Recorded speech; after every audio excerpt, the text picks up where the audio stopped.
Woman weaves her daughter's wedding slippers that will carry her steps into a new life.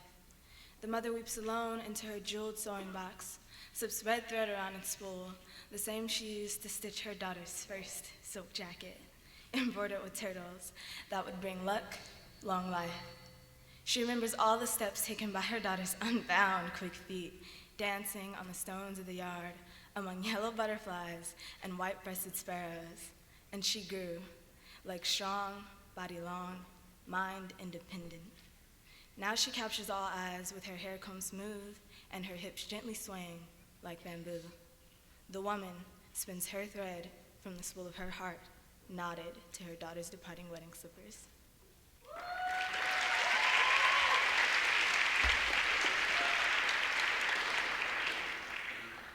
And this is my response, titled An Open Letter to My Mother.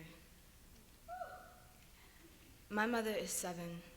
She runs away from home, but only makes it around the corner where a woman whose hands were bent and stiff smiles at her and invites my mother into her home.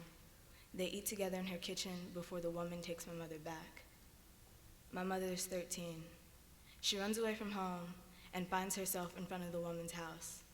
The bent fingers and smile are gone, but a boy with blonde hair stands in the yard while his aunt sleeps inside.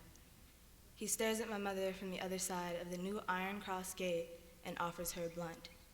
She comes back every day for 2 weeks. My mother is 17. She walks around the corner and finds out that the boy and his sleeping aunt are gone. There's just a man. He stares at my mother from his seat on the porch and motions for her to come to him. My mother edges her way up. He takes her hand and leads her inside. The man admires, caresses, and loves her for hours. When she is 22, the house is vacant, so she burns it down and runs away for good. Sometimes I lie to people about my mother, how she sang while she cooked and felt familiar in a bright yellow kitchen, where faded pin marks line the doorsill, each one on top of the other. She should have been my Eastern lily in the middle of the valley. In reality, I waited for her to remember to pick me up on 60th Street. I was looking left, then right, to see if I could spot her car at 2 in the morning while sitting on the porch. But the tree isn't in the front yard anymore, so I guess she wouldn't recognize the house.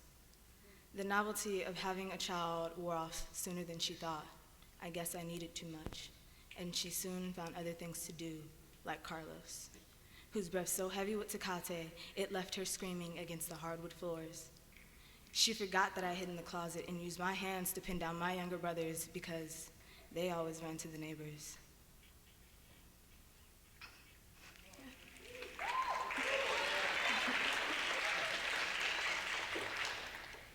If I hadn't given up, I wouldn't have had to leave them with her. I haven't seen any of them in 5 years, but I think I'm the one who ran away. Now whenever I walk down 60th Street, I pull in the ends of my ears in hopes that I might hear her screams in one of the houses I'll pass. I could almost hear the woman and her bent fingers dicing tomatoes, and the boy with blonde hair slowly exhaling. A man invited me into his house last year. He liked that I was quiet and could drink Ciroc without flinching. What we did wasn't special. I didn't want it to be. I just liked being able to run my fingers through his hair and touch his skin. It felt real. He offered me something to eat when we were done. It was just the two of us in his room, and while we ate, I thought about how it would feel to burn it down.